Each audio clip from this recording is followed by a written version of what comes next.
Good evening प्यारे प्यारे बच्चों। लास्ट क्लास में हम लोगों ने बायोडाइवर्सिटी एंड इट्स कंजर्वेशन में कहाँ तक कवर किया था, तो कहेंगे सर हम लोगों ने बायोडाइवर्सिटी के बारे में डिस्कस किया था और इसके बाद आज का हमारा टॉपिक था लॉस ऑफ बायोडाइवर्सिटी पढ़ने के लिए। चलिए पढ़ते हैं। यहाँ पे देखिए क्या लिखा हुआ है, while it is doubtful if any species, देखो कितनी अच्छी बात है, if any species are being added. अब कोई भी नई स्पेसीज ऐड हो रही है, मतलब आप ही में से एक नई स्पेसीज बन रही है, तो इसको क्या कहेंगे, इस प्रोसेस को कहेंगे स्पेसिएशन। क्या कहेंगे? स्पेसिएशन।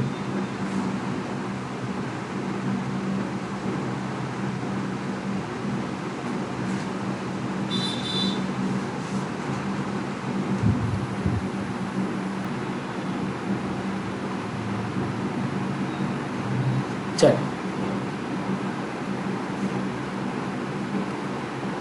अब यहाँ पर लिखा है, देखिए लिखा क्या है, there is no doubt about their continuing loss. Okay, अब एक बात लिखी हुई कि biological wealth of our planet has been declining rapidly and the accusing finger is clearly pointing to human activities. तो लॉस ऑफ बायोडाइवर्सिटी में dash करके सबसे पहला पॉइंट लिखो, due to human activities.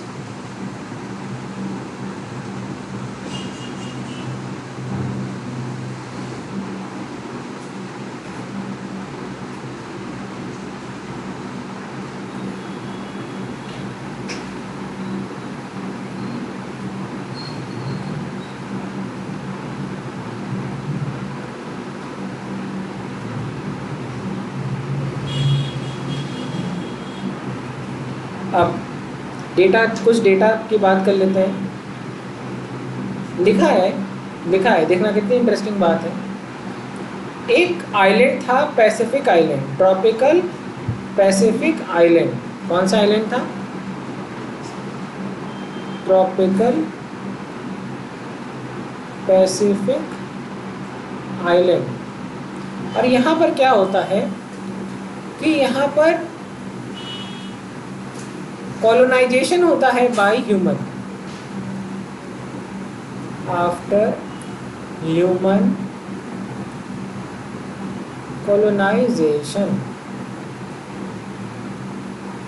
Okay, देखना कितनी अजीब सी बात है।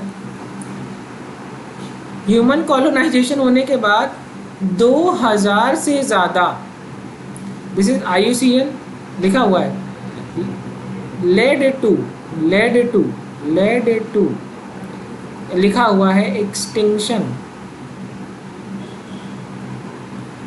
Led to extinction. अब यहाँ लिखना more than 2000 species of native bird. Native मतलब जो सिर्फ वहीं पाई जाती थी, उनकी ओरिजिन वहीं थी। More then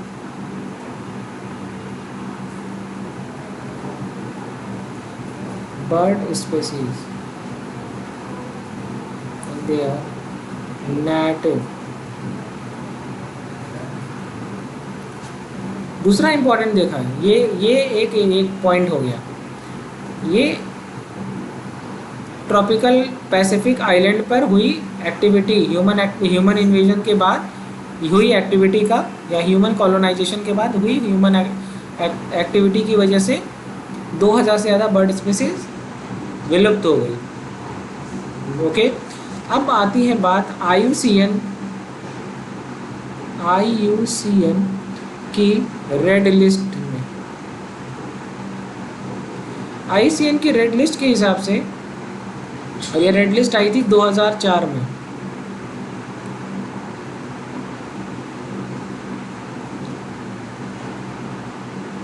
there will be extinction किसका? 784 स्पीसीज। इस 784 स्पीसीज में 338 स्पेसीज थी वर्टिब्रेट्स की, 359 स्पेसीज थी इनवर्टिब्रेट की, और 87 प्लांट स्पेसीज थी। ओके, सब क्या हो गई, विलुप्त। नोट कर रहे हैं कि नहीं? और कब इन लास्ट 500 ईयर्स, पिछले 500 साल में ये लॉस हुआ। यहाँ तक का डेटा मैंने आपको पढ़ा दिया। अब बात आती है रीसेंट एक्सटिंक्शन एग्जाम्पल।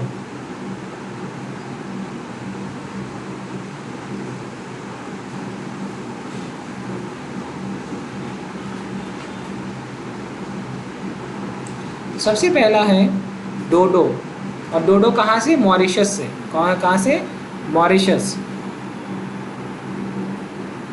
डोडो कहाँ पे पाया जाता था? मॉरिशस। दूसरा एग्जाम्पल है क्वागा।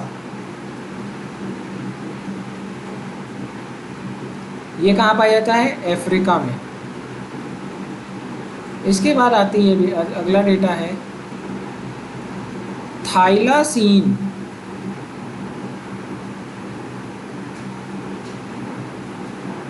ये है ऑस्ट्रेलिया से एक्सटिंक्ट हो गया। इसके बाद आया स्टीलर्स सी काऊ।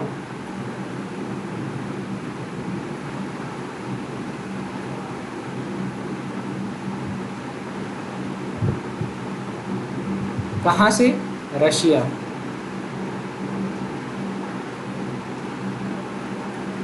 इसके बाद आया, इसका लिखा है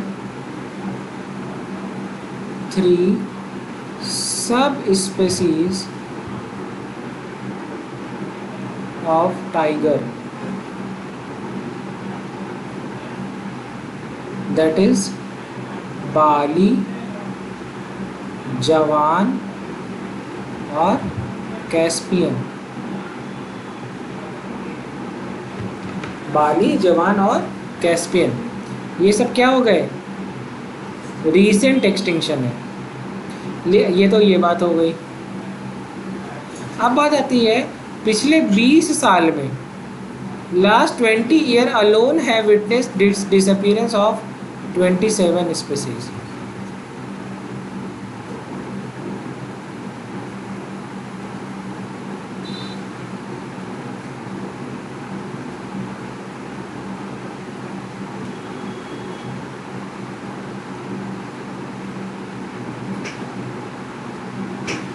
ओके,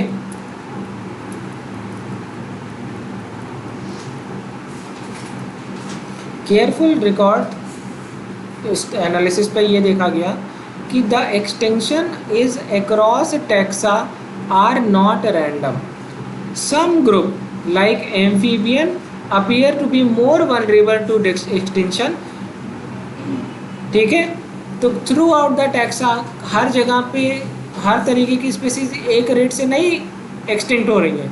सबसे ज़्यादा हमें वल्नरेबल है एक्सटिंक्शन के लिए कौन? एम्फीबियन। बहुत इंपॉर्टेंट पॉइंट है, पॉइंट नंबर 1 लिखा है adding to the grim scenario of extinction is the fact that more than 15,500 species worldwide facing threat of extinction। 15,500 species world जो अब ये हो रहा है कि अब ख़त्म तब ख़त्म। ओके, आज के टाइम पर अब देखते हैं, अब देखो क्या है वो 15,500 का परसेंटेज देखते हैं। 12% इसमें बर्ड की स्पेसीज़ है। 12 जितनी भी बर्ड की स्पेसीज़ है उसकी 12% हमेशा एक्सटिंक्शन का थ्रेट फेस कर रही हैं। They are very vulnerable to extinction. Okay, क्या समझ में आया? 12% of all bird facing vulnerable to extinction या थ्रेट टू एक्सटिंक्शन। लिखा है 23% of all mammal species and 32% of all amphibian species and 31 species of all gymnosperm species in the world face threat of extinction. गुरु ये देखो सबसे ज़्यादा 32% है किसका, एम्फीबियन। तो सबसे ज़्यादा एम्फीबियन ही तो है। एम्फीबियन के बाद कौन है? अगर एनिमल में देखें तो एम्फीबियन के बाद आता है मैमल, मैमल के बाद आती है बर्ड। और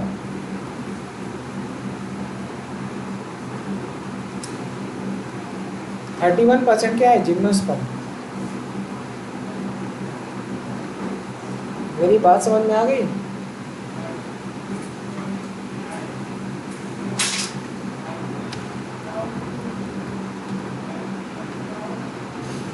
लिखा है from a study of life history.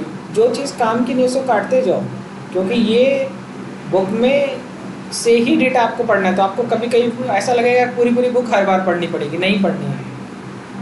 From the study of the earth through fossil record we have learn that large scale loss of species like one we are currently witnessing have also happened earlier.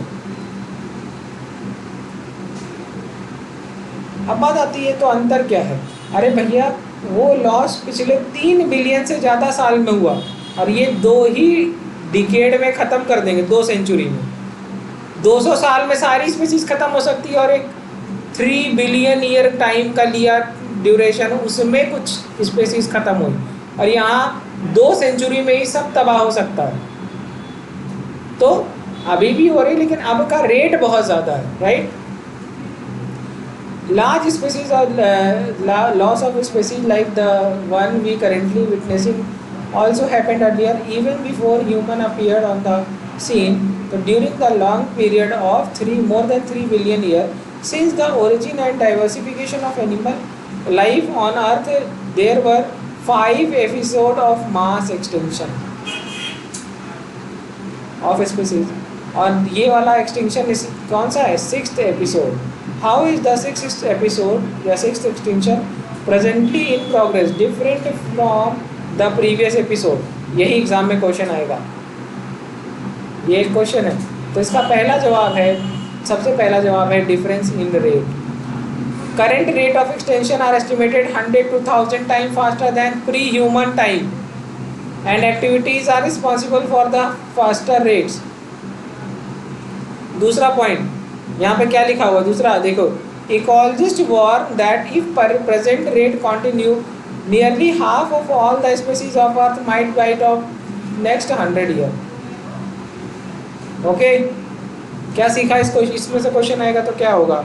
Ecologist warn कि अगर present trend continue रहा तो जितनी भी species है उसका half of the all species wiped out with in next 100 year, अगले 100 साल में।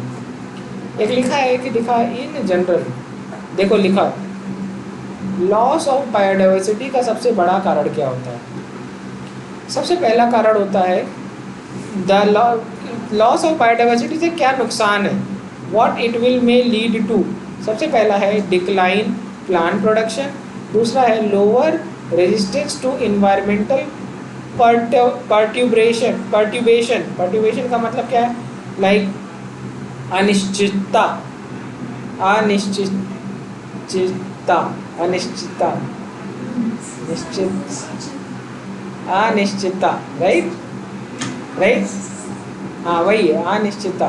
मतलब कहीं सूखा पड़ जा रहा है, कहीं बहुत बारिश हो जा रही है, राइट। Okay done.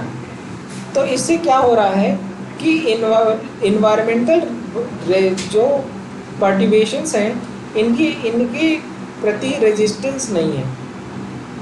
जैसे कि हमारे यहाँ मान लो गर्मी पड़ रही, मक्का नहीं हुआ तो कम से कम कुछ और हो जाएगा, बाजरा हो जाएगा, राइट। अगला लिखा हुआ increased variability in certain ecosystem such as plant productivity, water use, pest and disease cycle. तो क्या कह रहा है? वेरिएबिलिटी आ रही है, कांस्टेंट नहीं रह गया। अब प्लांट की प्रोडक्टिविटी पिछले साल कुछ थी, इस साल कुछ थी, राइट। वाटर का यूज़, कोई कोई किसी साल कोई स्पीसीज बहुत ज़्यादा पानी कंज्यूम कर रही है, कोई बहुत ना के बराबर यूज़ कर रही है, ठीक है। ये तो था कि इससे क्या नुकसान है। 3 मेजर नुकसान है। Decline plant production, lead lower resistance to environmental perturbations, इसके बाद क्या, like increase variability in ecosystem processes. Okay, अब बात आती है कि ये लॉस के पीछे का कारण क्या है। Cause of biodiversity loss.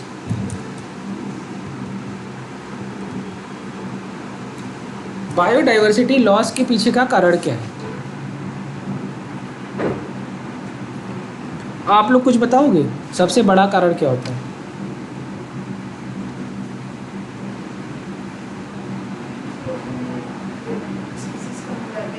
किसी भी इंसान के लिए उसकी पूरी लाइफ में सबसे बड़ा काम क्या होता है?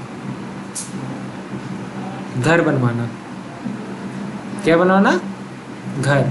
और अगर किसी का घर तोड़ दिया जाए तो उसकी पूरी ज़िंदगी तबाह हो सकती है कि नहीं? हो सकती है। तो यहाँ पर क्या लिखा है? लिखा है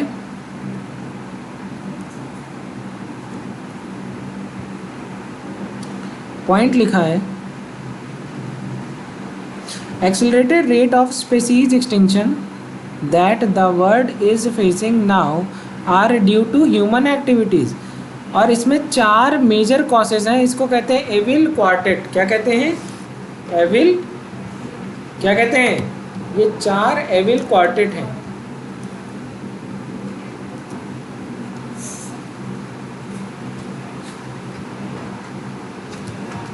सबसे पहला है हैबिटेट लॉस।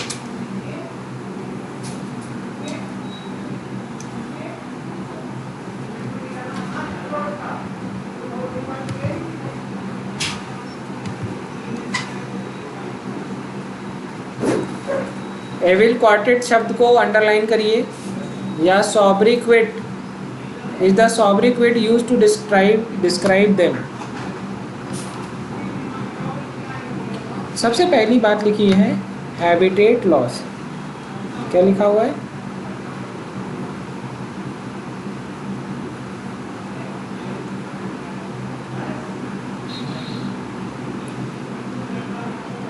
Habitat loss. या फिर दूसरा शब्द है फ्रैगमेंटेशन। क्या है? फ्रैगमेंटेशन। जैसे देखो, ये एक पूरा पहाड़ था, हमने यहाँ रोड बना दी, यहाँ रोड बना दी, यहाँ रोड बना दी। पहले क्या था? ये पूरा ऐसा रीजन एक शेर का था। अब क्या है? फ्रैगमेंटेशन हो गया, तो शेर के इलाके छोटे हो गए, तो अब उनको वो उस हिसाब से वो सरवाइव नहीं कर पाएंगे। तो लिखा हुआ है देखो कितनी बड़ी बात लिखी, most important cause driving animal and plant to extinction.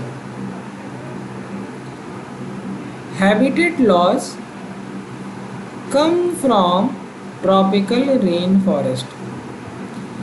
और पहले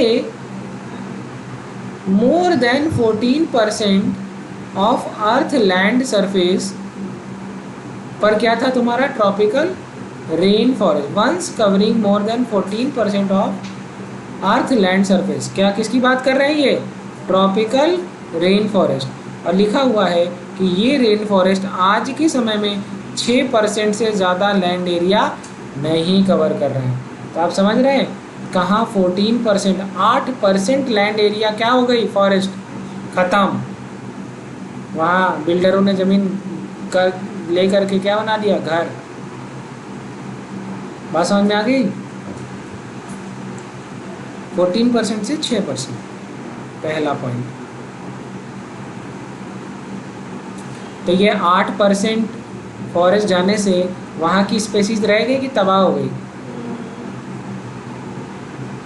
कहेंगे नहीं सर, वो बचे हुए 6% में सारे शेर चले गए। ऐसा पॉसिबल है क्या? नहीं। आप समझिए, इस लखनऊ के क्षेत्र में जितनी गाय भैंसें हैं यहाँ से जो हटी होंगी सब क्या गौशाला में दिखती है तुमको? इतनी कैपेसिटी है कि गौशालाओं में इतनी हो सके? तो क्या हो गई, कई सारी वैरायटी ख़त्म। तो बात को समझो, लिखा है by the time finish reading this chapter, सुनना बड़ी अच्छी बात है, 1000 more hectare of rain forest would have been lost. इस चैप्टर को ख़त्म करते करते 1000 हेक्टेयर रेन फॉरेस्ट ख़त्म हो चुका होगा। क्या बात है। लिखा है अमेज़न रेन फॉरेस्ट, इसको हम क्या कहते हैं, lung of planet, harboring probably million of species, is being cut and cleared for cultivating soya beans or for conversion to grassland for raising beef cattle।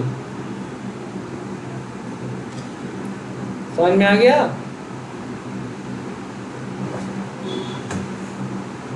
चलो, लिखा है beside total loss degradation of many habitat by pollution. ये देखो, ये भी है quality, forest के आसपास के एरिया की क्वालिटी पॉल्यूशन की इतना ज़्यादा बढ़ा दो कि वहीं पे स्पेसीज सर्वाइव ही ना कर पाए। तो degradation of many habitat by pollution also threaten survival of many species. जैसे हम लोगों के यहाँ पर पेड़ों पे क्या तुमको ग्रीन ग्रीन मॉस दिखने को मिलता है? लखनऊ में कहीं नहीं मिलेगा, लेकिन पहाड़ों पे जाओगे तो हर पेड़ के ऊपर ग्रीन ग्रीन मॉस, पत्थरों के ऊपर ग्रीन ग्रीन मॉस। तो मॉस क्या होते हैं? Pollution indicator. सल्फ़र यहाँ के, क्योंकि यहाँ पे बहुत ज़्यादा गाड़ियाँ चलती हैं, तो ऑटोमोबाइल एग्जॉस्ट से क्या निकलता है? सल्फ़र डाइऑक्साइड, ठीक है। और सल्फ़र क्या होता है? आई इरिटेटिंग होता है, इसीलिए हम लोगों को शहर में लोगों को ज़्यादा चश्मा लगता है। अब गाड़ी चला रहे हैं, ड्राइव कर रहे हैं, कहीं रुके हुए, आँखों में दिन में एकदम लाल हो जाती है जल अगर बाहर से आओ। क्यों? क्योंकि सल्फ़र डाइऑक्साइड, नाइट्रोजन डाइऑक्साइड, इन तरीके की गैसें आपके एयर में हैं। लिखा है when large habitat are broken, देखो कितनी अच्छी बात लिखी है, into small fragment due to various human activity. अब मेरी बात को समझो, यहाँ पे ये सब छोटे छोटे पार्क हैं, है ना, और यहीं पीछे कुकरेल वाला जंगल है, कुकरेल है, कई सारे और छोटे छोटे माइक्रो जंगल्स बचे होंगे। अब मुझे एक बात बता देना बस, यहाँ से कोई भी स्नेक टहलते टहलते कुकरेल जा सकता है क्या? पहले जा सकता था कि नहीं? अभी क्यों नहीं जा सकता? कोई कार चढ़ जाएगी, कोई बाइक वाला चढ़ जाएगा, तो मान लो उसकी रिश्तेदारी कुकरेल में हो, मान लो उसकी बुआ रहती है कुकरेल, कभी मिल पाएगी? मान लो शादी तय हुई थी कुकरेल, वो यहाँ आई, तब से रोड बन गई, अब उसके बच्चे पैदा हो पाएंगे? हाँ, ठीक है। तो यहाँ पर यही बात लिखी हुई है, यहाँ पे यही बात लिखी हुई है कि देखो क्या लिखा हुआ है, small fragment due to various human activity mammal and bird requiring, देखो क्या लिखा हुआ है, they require large territory and certain animal with migratory habit are badly affected leading to population declination या डिक्लाइन। ओके, अब ये देखो, ये दूसरा वाला है, ये तो मेरी ज़िंदगी के ऊपर है, ओवर एक्सप्लॉयटेशन। ओवर एक्सप्लॉयटेशन, आप लोग कोई चैप्टर पढ़े रहते हैं, दोबारा पढ़वाते हैं, जिसकी वजह से मैं और दूसरे काम नहीं कर पा रहा हूँ, समझ रहे हैं? तो लिखा है human have also dependent on nature. यही सेम हुआ कबूतरों के साथ। तो क्या हुआ, वो कबूतर को कहते थे कबूतर जा जा जा, वो कह रहा हम खाना खाने जा रहे मालिक, कह नहीं जा जा जा, पहली प्यार की चिट्ठी साजन को दे के आ। अब वहाँ गया, वो कह रहा है मालिक भूख लगी, अच्छा पानी पी के आ रहे, तब से मैडम कह रही नहीं उनको भी मैसेज ले करके जाओ पानी बाद में, यहाँ हमारे बिना पता नहीं क्या हो रहा होगा हमारे मैसेज के बिना। तो पहले व्हाट्सएप नहीं चलता था, तो क्या चलता था? कबूतर चलता था। तो लिखा हुआ है कि human have always dependent on nature for food and shelter, लेकिन इसके अलावा but when need turn into greed it lead to over exploitation of natural resource.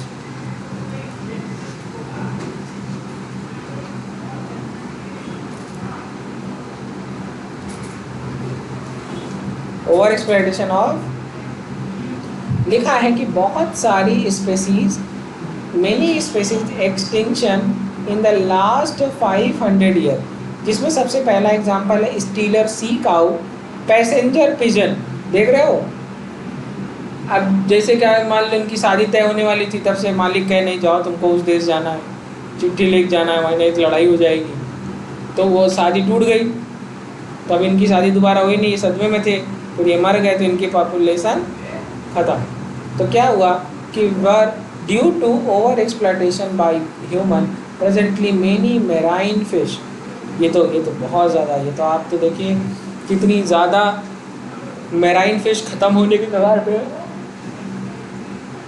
क्योंकि जो हम जाल लगा रहे हैं समुद्रों में, रोज़ इंसान पहले थोड़ा थोड़ा बोट छोटी थी तो अपने भर का और थोड़ा मार्केट में बेचने भर का कमाता था, बोट बड़ी हो गई, फैसिलिटी अच्छी हो गई, तो कहता अब मैं पूरे प्रदेश को बेचूंगा, अब मैं थोड़ा नहीं बहुत कमाऊंगा।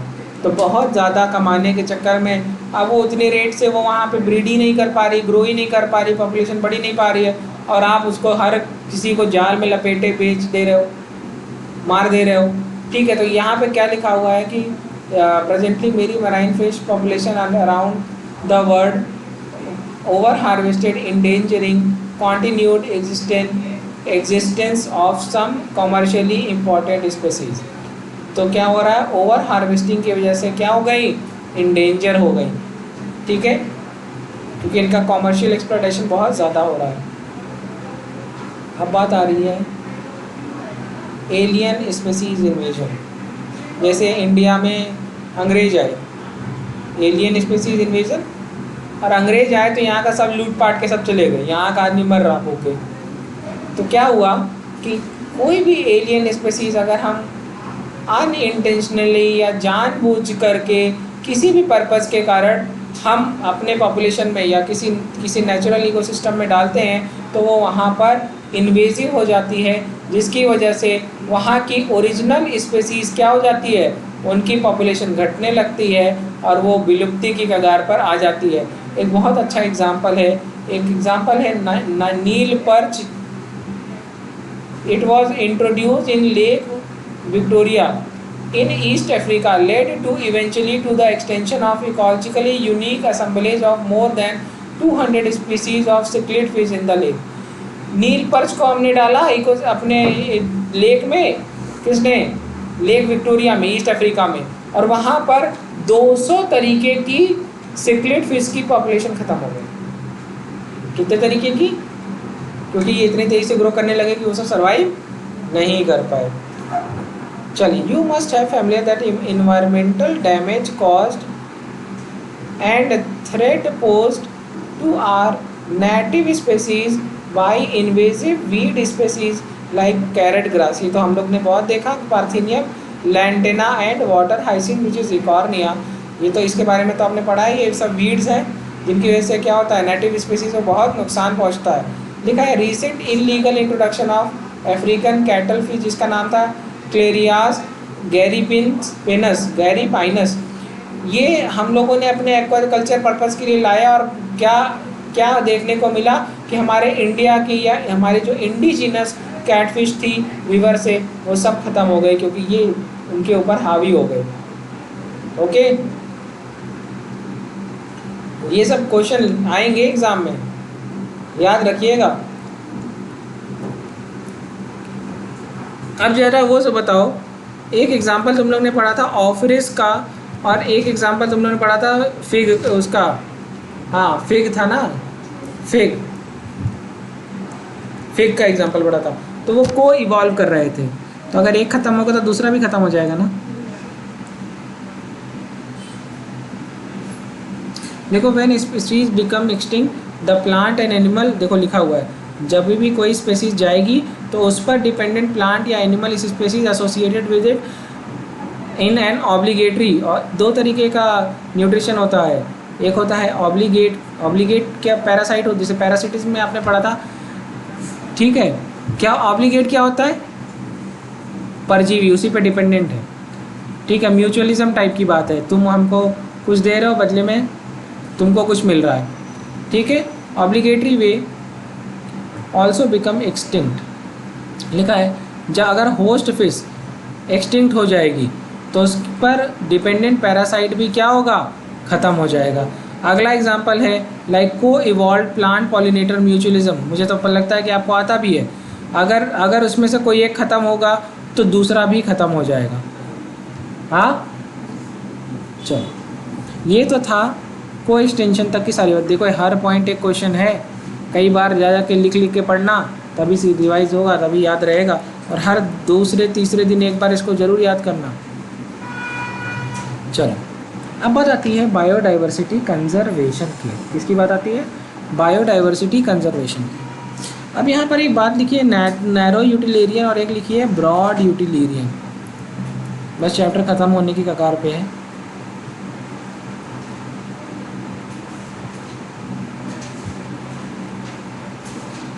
लिखा है why should we conserve biodiversity.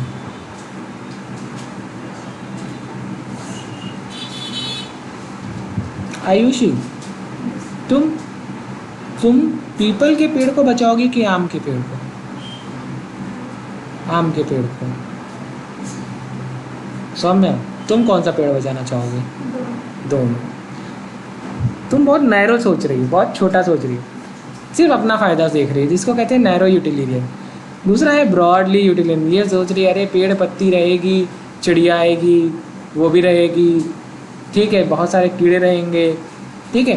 तो ये ब्रॉडली यूटिलिरियन है। तो यहाँ पर लिखा हुआ है कि नैरो यूटिल, देखो लिखा देयर आर मेनी रीज़न, सबके अपने रीज़न हो सकते हैं, many reason, some obvious and other not so obvious. जैसे सौम्या का थिंकिंग था कि ये धरती सिर्फ हमारी थोड़े, हाँ, उन पक्षियों की भी है, उन अर्थवॉर्म की भी है, सबकी है। तो सौम्या बहुत बड़ी सोच रखी है, ब्रॉडली यूटिलिरियन, और तुमने कहा हमको सिर्फ आम से मतलब है। तो some obvious and some are not obvious but all are equally important. देखो कितनी अच्छी बात है, ऑल आर इक्वली इंपॉर्टेंट। ये कौन सोचता है? सौम्या, ठीक है। They can be grouped into 3 categories. एक होता है नैरोली यूटिलिरियन, एक होता है ब्रॉडली यूटिलिरियन, और एक होता है एथिकल। नैरोली यूटिलिरियन की जब हम बात करते हैं तो there is the argument for conserving biodiversity.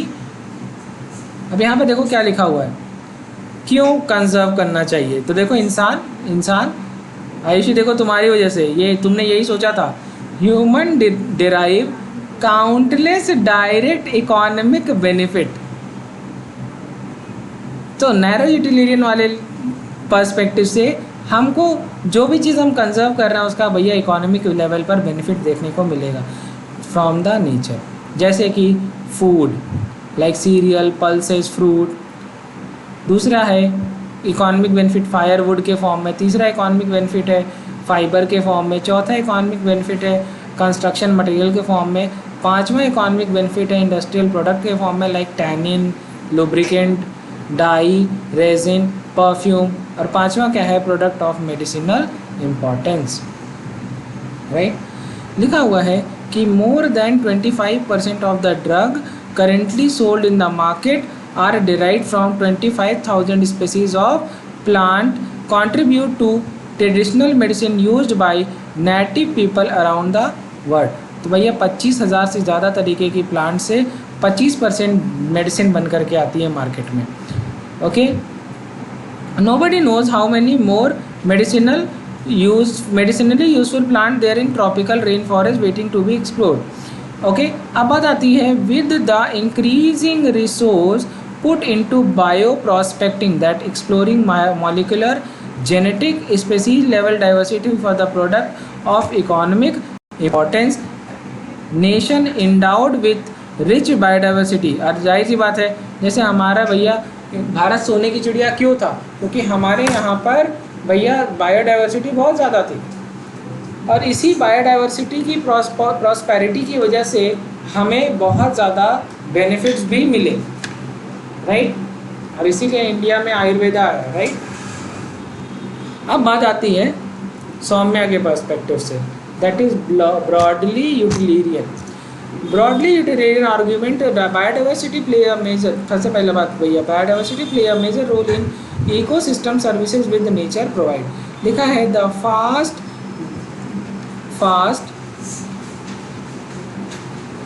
dwelling Amazon forest is estimated to produce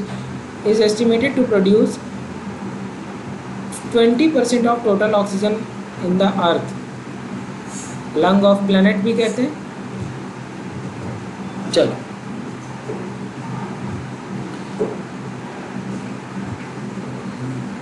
अगर आपके आसपास कोई हॉस्पिटल में चले जाइए और वहाँ पर ऑक्सीजन सिलेंडर लगा किसी मरीज का, उसकी कॉस्ट एक बार पता कर लीजिए कि एक दिन की क्या कॉस्ट है, तो आपको पता चलेगा कि भैया नेचर में कितनी ज़्यादा ऑक्सीजन हमें फ्री में मिल रही है। ये जो है NCERT साहब ने एक आपके ऊपर व्यंग्य कसा, लिखा है pollination without which plant cannot give fruit and seed and other services ecosystem provide through pollinator like bee, bumblebee, bird, bat।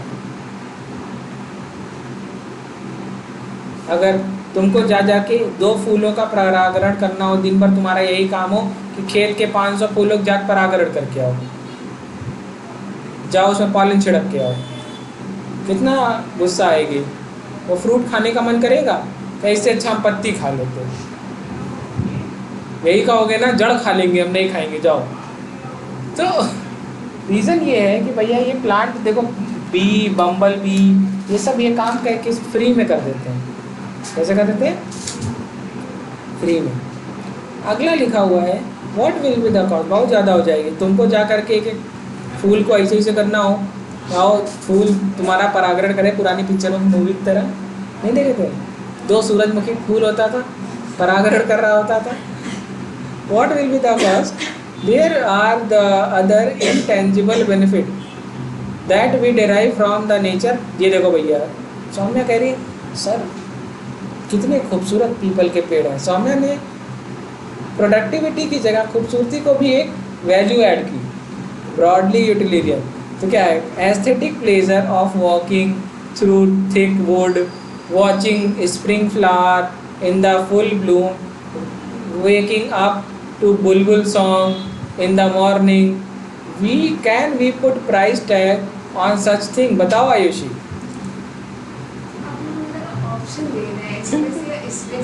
अरे सिर्फ ऐसे ही कह रहा बेटा, खाली पढ़ा रहे, तुम लोग को याद रहे ताकि। ओके, अब आती है बात ethical argument. Conserving biodiversity relate to that we owe the to million of plant, animal, microbe species with whom we share this planet। पर भैया यही है, we share this planet, ये हमारा ही नहीं है। Philosophically या spiritually we need to realize that every species has intrinsic value even if may not be of current or any economic value to us। okay?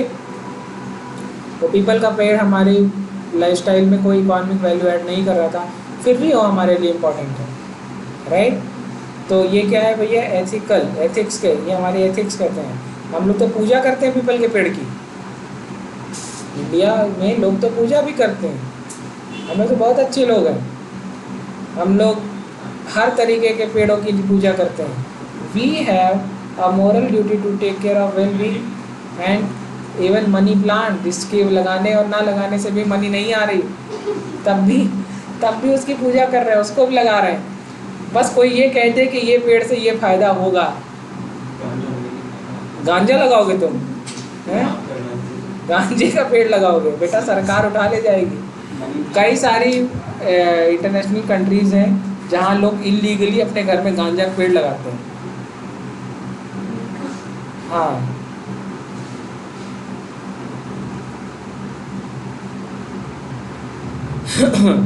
चलो यहाँ तक समझ में आ गया। अब लिखा है how do we conserve biodiversity. Line by line नहीं पढ़ा था, पढ़ा दिया था।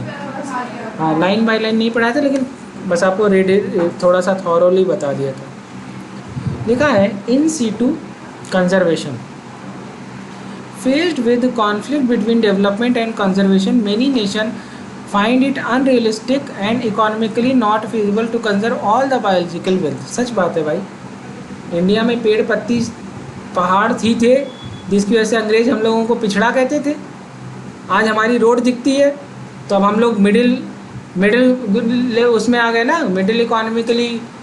जैसे हम लोग डेवलप्ड के बीच की कंट्री हो गए, हमारा इकोनॉमिक स्टेटस दोनों के बीच का।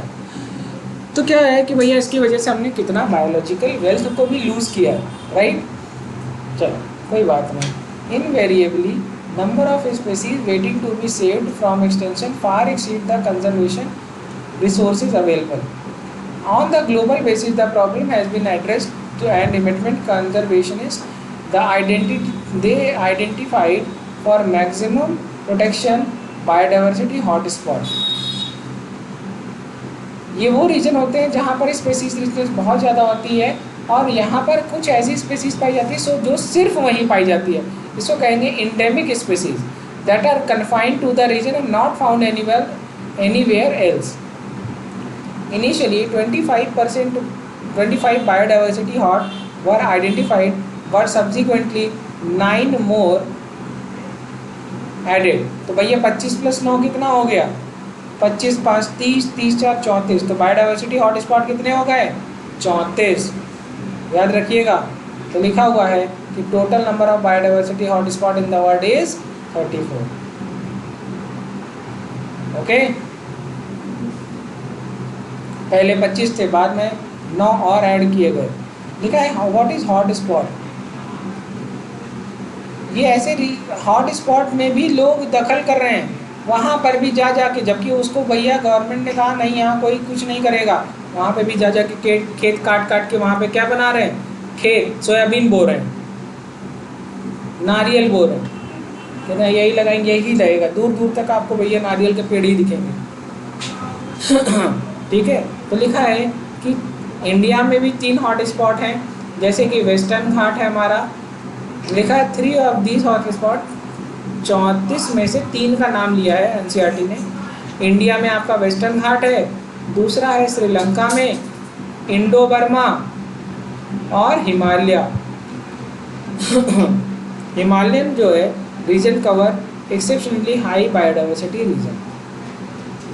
ये सब जगह, चाहे western Ghat, Sri Lanka, Indo Burma, Himalaya, इन सब जगहों पे बायोडाइवर्सिटी बहुत ज़्यादा है। लिखा है अगर हम ये 34 बायोडाइवर्सिटी हॉट स्पॉट को एक जगह ला करके रख दें तो ये अर्थ का सिर्फ 2% लैंड एरिया शेयर करते हैं।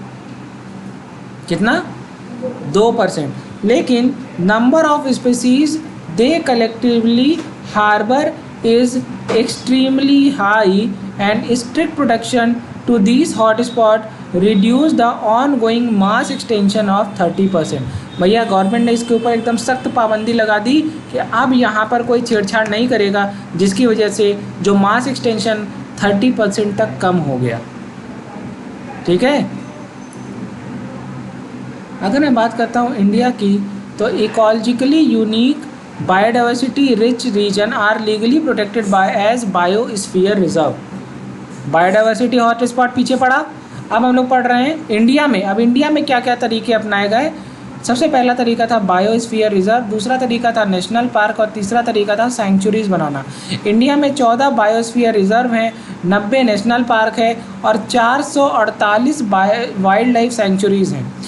इंडिया में जो है हिस्ट्री रही है, रिलीजियस का और कल्चरल ट्रेडिशन रहा है कि हमें नेचर को बचाना चाहिए, प्रोटेक्शन ऑफ नेचर। तो लिखा है कि बहुत सारे कल्चर में फॉरेस्ट को जो है एक तरफ जो है tract of forest were set aside and all the tree and wild life with in the venerated and given total protection such as sacred groves like खासी एंड जयंतिया हिल इन मेघालय। तो उस वहाँ पे रीजन में प्लांट जितने भी उस सैक्रेड ग्रूव के आसपास जितने भी प्लांट एनिमल है उनको कोई मारता काटता नहीं है, उनको बचा के रखते हैं। और दूसरा सैक्रेड ग्रूव कहाँ पे है? Aravalli hill of Rajasthan. तीसरा है western Ghat region of Karnataka and Maharashtra, Karnataka and Maharashtra and Surguja. लिखा है चंदा बस्तर ऑफ मध्य प्रदेश। तो Khasi and Jaintia hill of Meghalaya, Aravalli hill of Rajasthan, western Ghat of Karnataka and Maharashtra and चौथा is Surguja Chanda Bastar region of Madhya Pradesh. Okay, Meghalaya में जो सैक्रेड ग्रुप है आर द यहीं पर are the last refugee of the large number of rare and threatened plant. Refugee क्या होता है? जिनका मास एक्सटेंशन हो जाए उनको बचा के रखने के लिए क्या होता है? रेफ्यूजी कैंप होते हैं। इसी तरीके से मेघालय के फॉरेस्ट को, सैक्रेड ग्रुप को रेफ्यूजी बोला गया है थ्रेटेंड प्लांट्स के लिए, कि भैया बस वहीं बचे और कहीं बचे नहीं हैं, ख़त्म हो जाएंगे। अभी वहाँ पे भी बदतमीजी की तो मेघालय में तो वो दो जड़ों को जोड़ करके पूरा ब्रिज बनाते हैं, बहुत अच्छा है। नॉर्थ ईस्ट इंडिया, हाँ, दो पेड़ हैं नदी के किनारे किनारे, उनकी जड़ों को जोड़ देते हैं, बांध देते हैं, फिर वो जड़ें उसी के आसपास करती है तो पूरा ब्रिज बन जाता है। देखा होगा आप लोगों ने पिक्चर में। ऐसे एक पेड़ होता है, इसकी एक जड़ को यहाँ से जोड़ा, दूसरे पेड़ की जड़ को यहाँ से जोड़ा, फिर यहाँ पर एक पूरा ब्रिज बना दिया। और वो ब्रिज 300, 400 साल से चल रहा है, उनको कोई मरम्मत की ज़रूरत नहीं है। देखिएगा जा करके। अब तो टॉपिक ख़त्म है, अब आती है बात ex-situ conservation. This is the approach where threatened animal and plant are taken out of their natural habitat and placed in setting where they can be protected, give special care like zoological park, botanical garden, wildlife safari park. ठीक है, there are many animals that become extinct in the wild but continue to maintain in zoological park. Recent area में ex-situ conservation is advanced. अब यहाँ पर क्या हो गया, यहाँ पर threatened species को भी बचा के रखने का तरीका क्या आया? Now gamete of threatened species are preserved in viable and fertile condition for long period, और इसी कहते हैं क्रायो प्रिजर्वेशन। तो क्या क्या समझ में आया? Zoological park, botanical garden, wild life safari और क्रायो प्रिजर्वेशन टेक्निक। यहाँ लिखा है egg can be fertilised in vitro. पांचवा इन विट्रो फर्टिलाइजेशन करना है, लैब में ही फर्टिलाइजेशन कर देना है। जैसे कोई पांडा है, उसकी वाइफ है, अब कहे कि यार ये तो एक बार में 1-2 बच्चा देगी, पता चला कुछ हो गया, सब खत्म हो गए, तो फिर बहुत टाइम लगेगा। पांडा की फैमिली के यही आखिरी पांडा है, तो कहीं ऐसा करो, इनका गैमीट निकालो, इनका एग निकालो, लैब में फर्टिलाइज करते हैं, एक साथ कई सारे पांडा पैदा करते हैं। इसको कहते हैं इन विट्रो, मतलब लैब में फर्टिलाइजेशन करा रहे हैं। ठीक है, अच्छा है। अगला है plant can be propagated through tissue culture. Seed को कैसे किया? Different genetically strain commercial important plant kept for the long. तो क्या है? Seed bank. तो क्या क्या तरीका समझ में आ गया? साइड में लिख लो, zoological park, botanical garden, wild life safari, cryopreservation, उसके बाद इन विट्रो फर्टिलाइजेशन, उसके बाद लिखो सीड बैंक। साइड में लिख लो, बुक के साइड में लिख लो।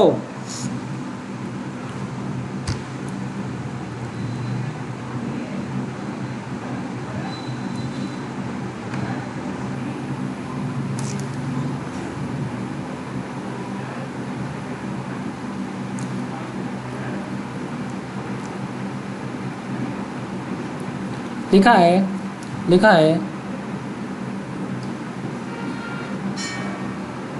Biodiversity knows no political boundary. और इनका जो कंजर्वेशन है, this is the collective responsibility of all nation. तो एक हिस्टोरिक कन्वेंशन हुआ था बायोलॉजिकल डाइवर्सिटी पर, जिसका नाम था द अर्थ समिट, जो कि रियो डी जिनारियो में हुआ था 1992 में।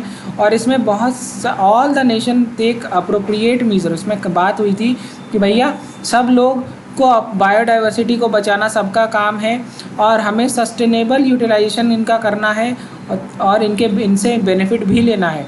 और इसका जो फॉलोअप हुआ था वर्ल्ड समिट का, जैसे पहली बार हुआ था अर्थ समिट, दूसरी बात ये वर्ल्ड समिट का हुआ था।